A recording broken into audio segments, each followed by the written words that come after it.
What's up, guys? Welcome to another trade breakdown, or let's just call it another Colorado Avalanche trade breakdown. The trade is as follows.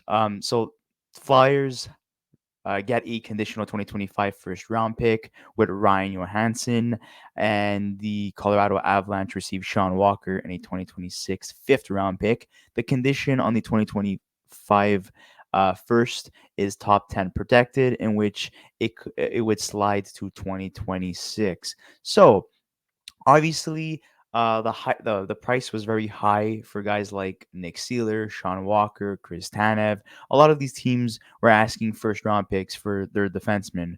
Obviously, Chris Tanev did not receive that. It looks like Nick Seeler is going to be resigning and signing an extension with the Philadelphia Flyers. So Sean Walker finds himself out of Philadelphia. There was reports saying that one out of the two was going to be traded and the other one was going to be prioritized and re-signed. And now we have our answer. Sean Walker is the one that's traded. Nick Seeler is the one who will receive an extension. It was not announced what exactly he's signing, but they said that the details should come shortly in the next couple of hours or next couple of days, and they're definitely working on that. Just taking a look at Sean Walker, 29 years old, undrafted, having a very good season with the Philadelphia Flyers, who have been such a surprising team this year. 22 points in 63 games, 6 goals and 16 assists. He's on pace to have a career high in terms of points and possibly have his best season since 2019-2020. Or you could make an argument and say it is his best season because he's currently at a +9, and um, his season with the Kings in 2019 and 2020, he was actually a -12. So I would say that this is arguably his best season. So the Colorado Avalanche, once again, making it known around the league that they're a serious contending team and they're going all in once again. And they're adding Sean Walker at his all-time best at the moment, having a career year. And in terms of Ryan Johansen going the other way, he was acquired during the summer from the Nashville Predators. It was a salary dump trade.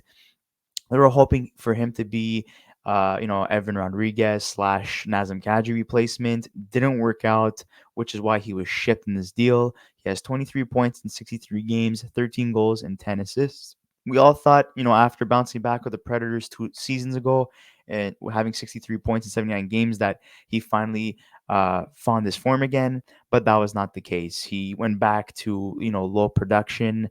And being a former fourth overall pick in the first round in 2010 by the Columbus Blue Jackets, it's pretty disappointing, especially considering, the contract that he signed.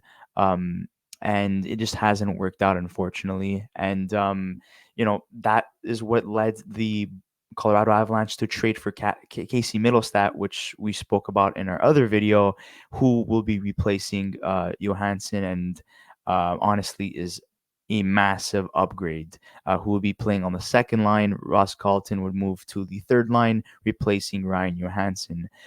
In terms of the defensive pairings, Bowen Byram is gone, so we could see Sean Walker replace him in the third pairing role alongside Jack Johnson.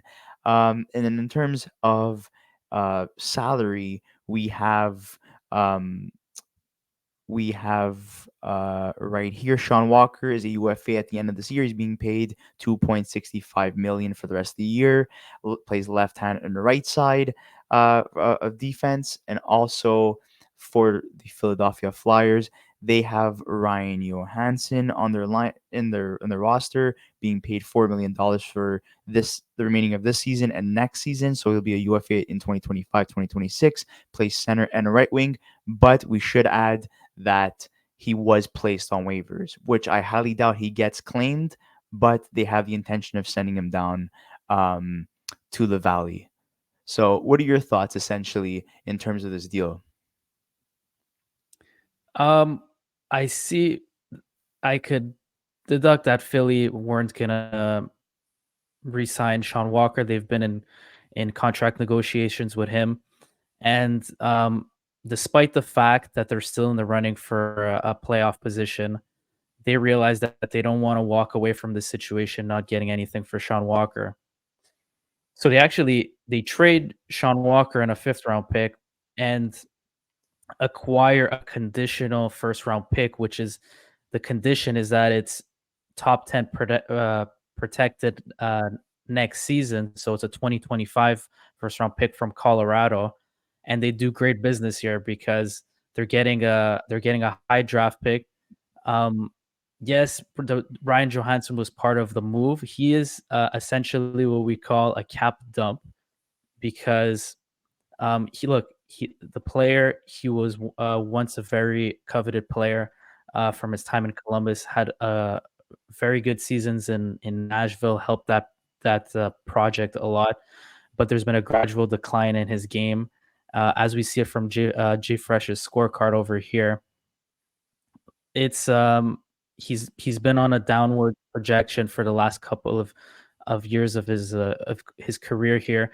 And while I thought he was going to go to Philly and have an attempt to rejuvenate his career, the news came out, like you mentioned, that he's going to be placed on waivers. So he bolsters a $4 million cap hit because Nashville, when trading him in this past offseason, decided to retain half the salary. So Ryan Johansen goes down, and like I said, Philly are doing great business here. They keep stockpiling draft picks. They have another conditional 1st round pick that they got in a previous deal with Florida for this season, as well as their own 1st round picks for the next 3 seasons. Um, from Colorado's side of things, they're looking to fill a hole on their right side. Like we mentioned in the previous video, Bowen Byram was a victim of their outstanding depth on the left side, and now they're acquiring somebody who's going to fill in a void there for them, and possibly be a nice deep partner for Samuel Girard. Two very good two-way defensemen here, and they're competing. They're they're adding talent. Colorado still feel like they have a shot this year at the Stanley Cup, and so they add Sean Walker. And in the previous deal, they filled another void with Casey Middlestab. So today has just been we've had so many crazy trade deals today, and the news just keeps coming. Yeah, and Bowen Byram by no means is a third pairing defenseman. He needed to get out of there, and that's exactly what happened. And Sean Walker is a third pairing defenseman, or in this case, according to Jay Fresh, he's second pairing defenseman. So they get the perfect replacement in terms of what they needed at that position. They also add Casey Middlestat, which we talked about in our other video, to replace Ryan Johansen. And Philly manages to add a 1st round pick just by taking on a bad contract and trading Sean Walker away. So um, I think this is great business for both sides. If you just looked at, Colorado's, end by looking at both deals, it totally makes sense. And we all knew that, they were gearing up to clear some cap space, and Johansen's name has been out there for a while.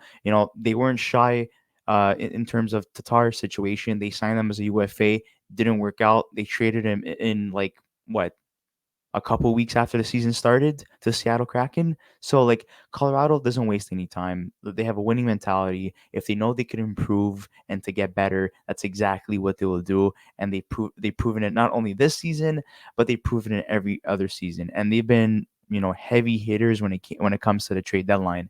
In terms of Jay Fresh's player card for Sean Walker, mobile second pair defenseman who carries the puck into the offensive zone, kills penalties, and has leveled up on both sides of the ice in top 4 minutes this season. So, he's a two-way defenseman, essentially. That's what they get for, in Sean Walker.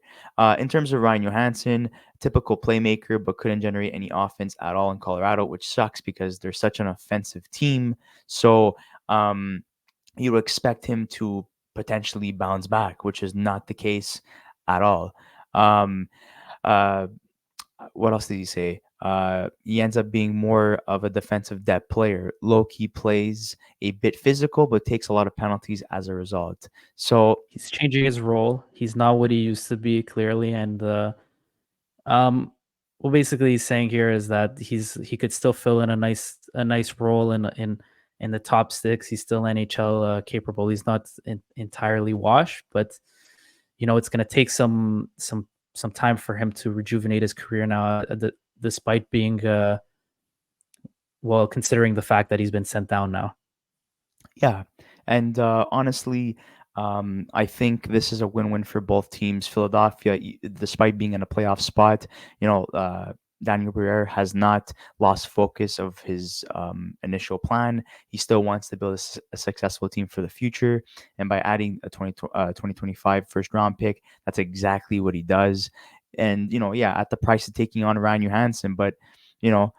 This is a player who has experience, and if they need to call him up, if they do qualify for the playoffs, he's still gonna find a way to be useful on that roster. And in terms of the Colorado Avalanche, um, solidifying themselves by improving their center position, but also replacing Bowen Byram, and I wouldn't say improving, but finding a suitable replacement.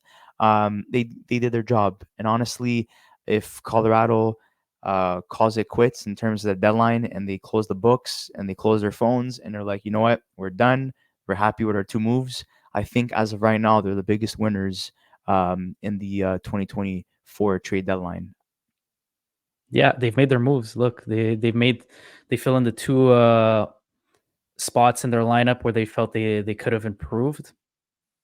On the other side, Danny Briere is doing his job as he could in Philly. Look, they're a team they're stockpiling draft picks, but at the same time they're competing for a playoff spot. But the beauty about this deal is that they get another first round pick, and it's the best of both worlds for them. So I Exactly. think both organizations should be very happy what they got out of this deal. This is just great business from both ends, I feel like. I totally agree. But guys, would like to hear your thoughts on this trade and obviously on our other trade videos. Particularly the other Colorado deal where we saw Middlestat going to Colorado and Bowen Byram going to Buffalo. So these two trades, I would say they're pretty much intertwined because they involve the same team, but also the players involved and the players that they got in return obviously replacing in key positions like center and defense makes it connected in that way. But guys, would like to hear from both fan bases, the Philadelphia Flyers, the Colorado Avalanche, and anyone who would like to comment on this video. Make sure to subscribe to our channel if you haven't already. Like this video, and we'll see you in the next episode of the Young Guns podcast, where we're going to be talking about the Adam Henrique blockbuster trade that went down between the Edmonton Oilers, Anaheim Ducks, and Tampa Bay Lightning.